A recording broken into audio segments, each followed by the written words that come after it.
Okay. Okay. All right. The 3 miles, episode 3. Woo! Today we are in Magoito, I think the name is. Yeah, I'm not going to pronounce it. Yeah, it's about 30 minutes, 20 minutes south of where we live. Beautiful area. We're going to go and explore some trails. It's a little bit closer to like Sintra, right? Yes. And like Lisbon a little bit. Exactly.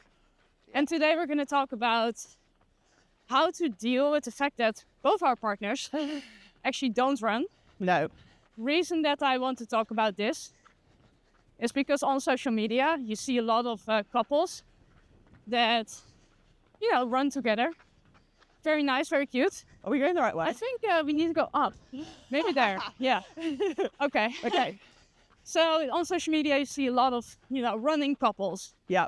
Or you see these running girl influencers Yeah. that run with their partners.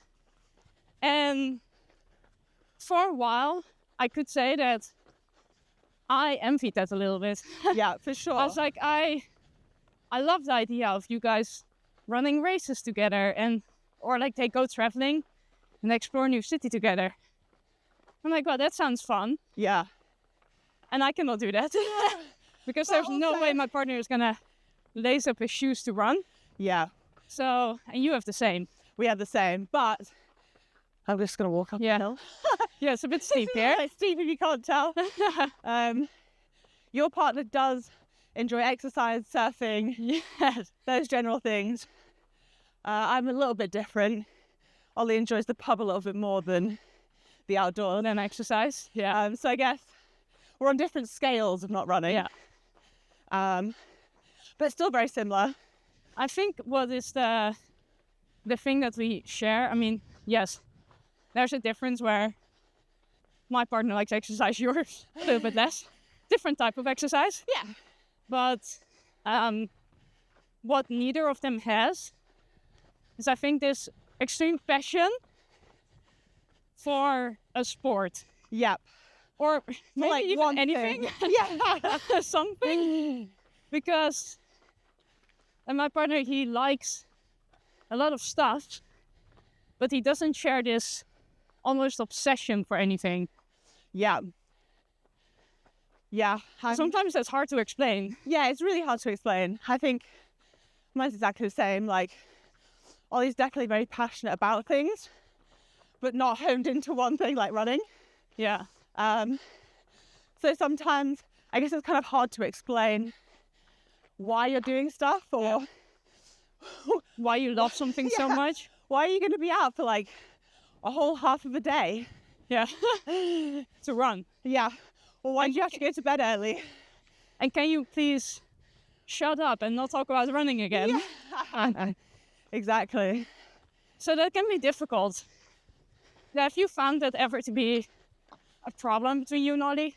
I guess Ollie's been very, very good at understanding. And it's been a learning curve for both of us. Yeah. Especially because when I started running, he saw me do my first half marathon. Yeah. So very different. You were not saying, hey, Ollie, I'm going to run the distance of Portugal in less than 6 days. Exactly. I remember him cheering on my first half marathon and me saying, yeah, maybe one day I'll do a full marathon. But I was like really unsure at the time. And I don't know where to go. Yeah.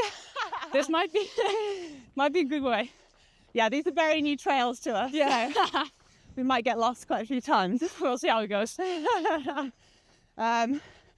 yeah, it was him getting used to me, training, learning about myself, learning about all the mistakes I was going to make. Yeah. But he has been very patient, and I think although he doesn't have a passion for the outdoors like I do, he loves adventure. He loves traveling. That's why we're together, right? He seems to be really good at supporting the current adventures. Well, exactly. And that's important as well. Any reason to have an adventure. Yeah. So oh God. That looks a bit steep, but down there is a good path. Yay! I'm coming back. Wait for me. Yeah, how about you? How have you guys sort of figured it out? Because have you always been running with your partner? Like has he always known you to run? No. So we've been together for almost 4 years now. And I started running again about a year and a half ago. Yeah. And it's definitely been a big change. Because in the beginning, when I picked up running again, I was using the Nike Run Club. Yeah. And I was following their half marathon plan. Uh-huh. And you don't run that much. Your Monday recovery run is 15 minutes. Now it might be 16 kilometers. Yeah. So yeah, it's been a big change. And I think, especially at the beginning, that was a problem. Not a problem maybe, but it was challenging. Yeah. So when it started, I think he was very supportive. When I just started with my first half. Yes. Like, okay, cool, you do that. But obviously, I hadn't really caught the race bug by then. Yeah. And after that, it just got more and more intense. And now I'm like always talking about running, thinking about running, thinking about the next race, signing up for things I never thought I would sign up for. And now you're filming running, talking about running with me.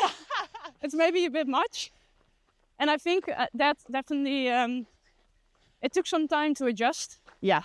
Where he also thought, yeah, maybe he was a bit annoyed with it. Especially because of all the early mornings. Yeah. You try to find time for each other, but for us that was often the morning. And all of a sudden that became really difficult. Yeah. So I think that I have tried to adjust my schedule and the number of times I go out for runs to not be too much of an obstacle. Yeah. So sometimes I will skip my morning run and go later in the day so that at least in the morning we can spend some time together. And I guess also with that, I know this isn't a partner question, but that also sort of relates to friendships, right? Yeah. I guess when you're in a training block or it's really intense, social plans or seeing friends also is a bit different. Yeah. Or do you mainly have friends that are also runners? I think since I moved, I have a lot of running friends, so that helps a lot. Definitely helps a lot.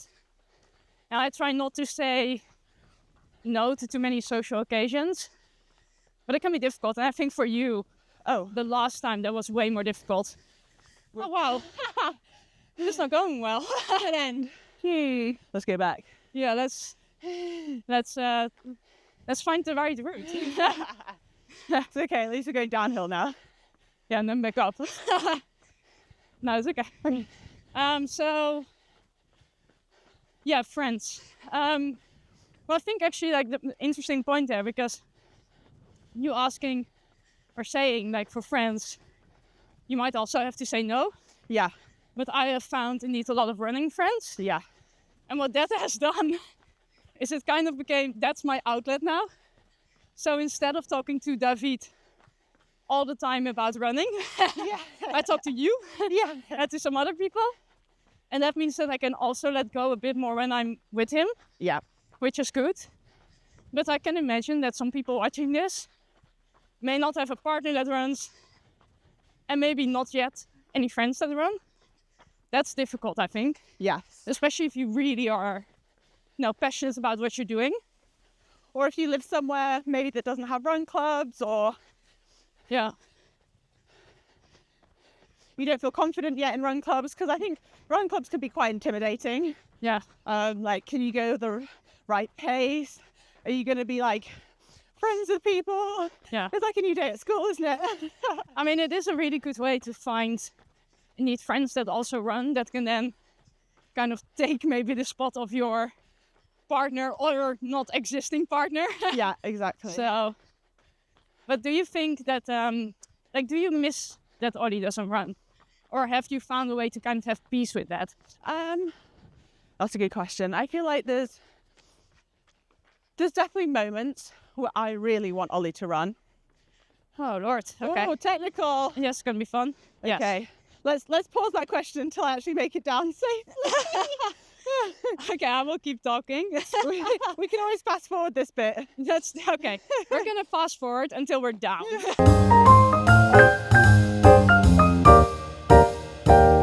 Okay, so Ollie. Okay, back to the question. Yes, Ollie. Yeah. Do I feel bad?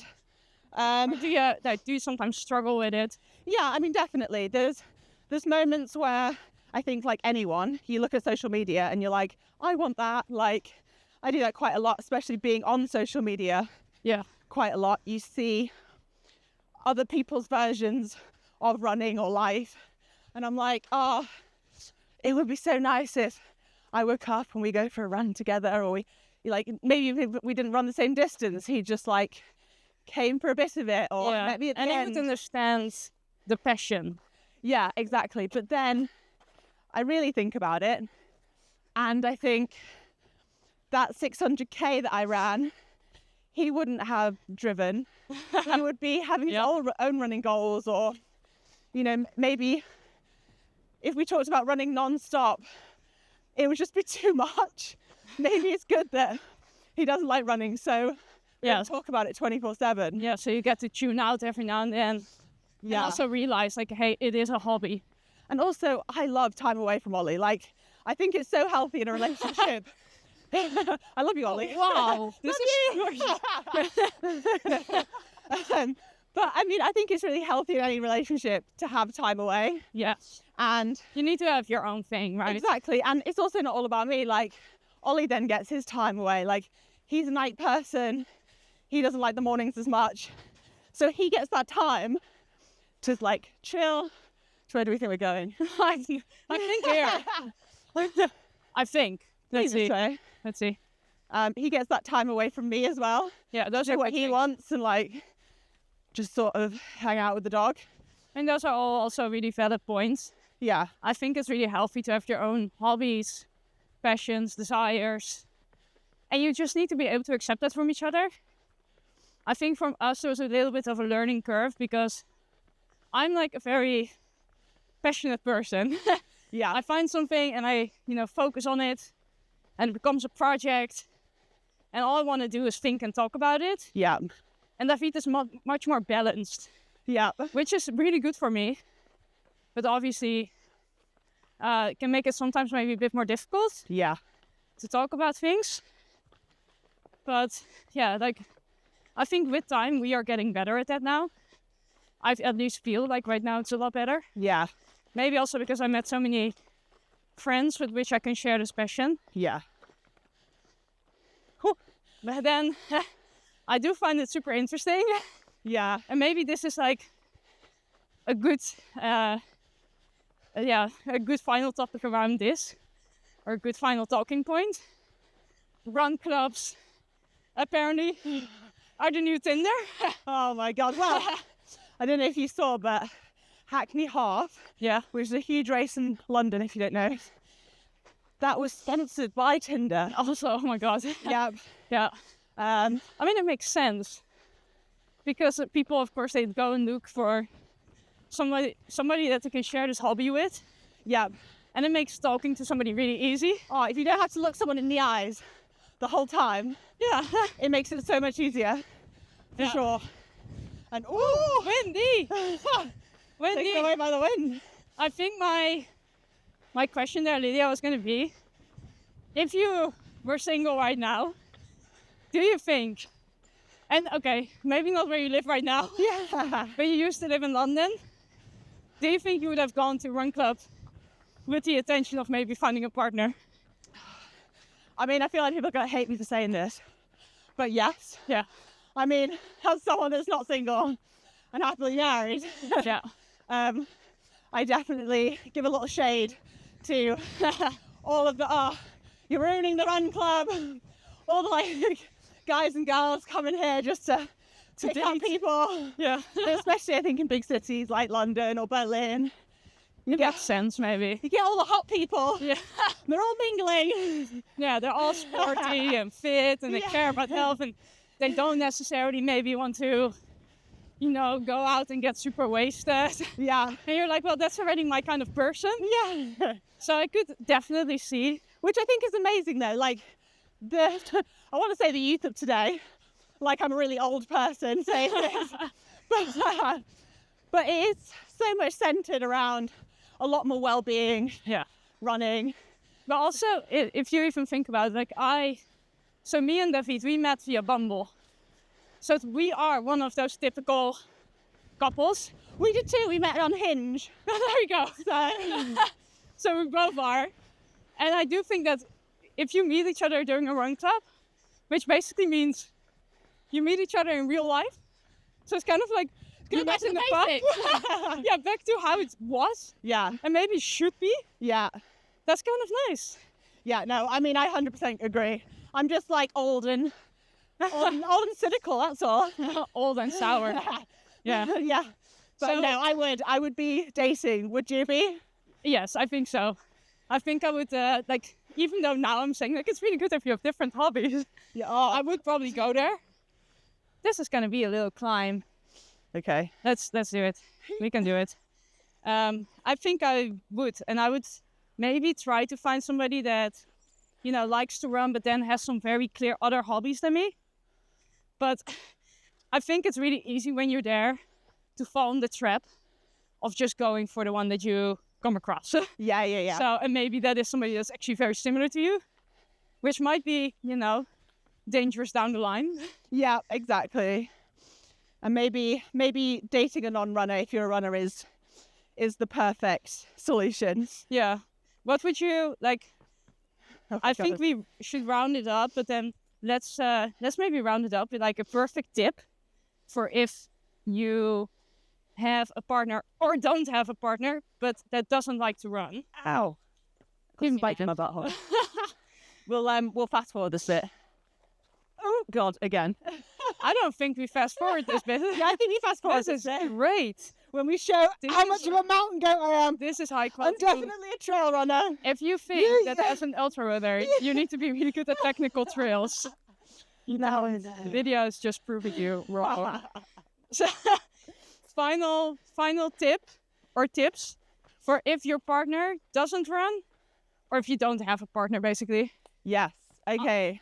Give me one, and I will give you one. Okay. Mine is be patient. I guess this is more to people that do have a partner that doesn't run. Yeah. Yeah, be patient. Don't just because you love something so much doesn't mean they do, and it doesn't hit if they don't want to hear about it. Understand that sometimes. Yeah. Try to put yourself in their shoes, I guess. Yeah, exactly. Try and put yourself in what I would say my shoes are in Ollie loving rugby. Yeah. And he definitely doesn't talk about it a lot. He makes sure he misses games so we can have weekends together. Yes. So Do the same thing. do the same thing. Do the same thing. Remember that, I think. That's my Yeah. tip. What's And- yours?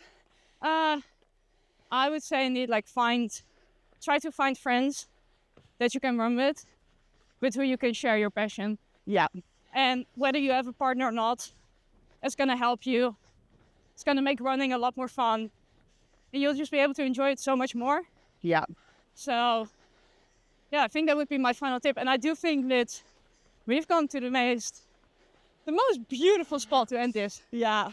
Holy shit! That is amazing. See, like this now, we can share this with the two of us, Yeah. and we don't necessarily need a partner here to enjoy this view. No.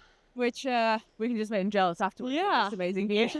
so, I think that was episode 3 of 3 Miles. Nice. We're gonna throw the camera into the ocean. Imagine. Ah!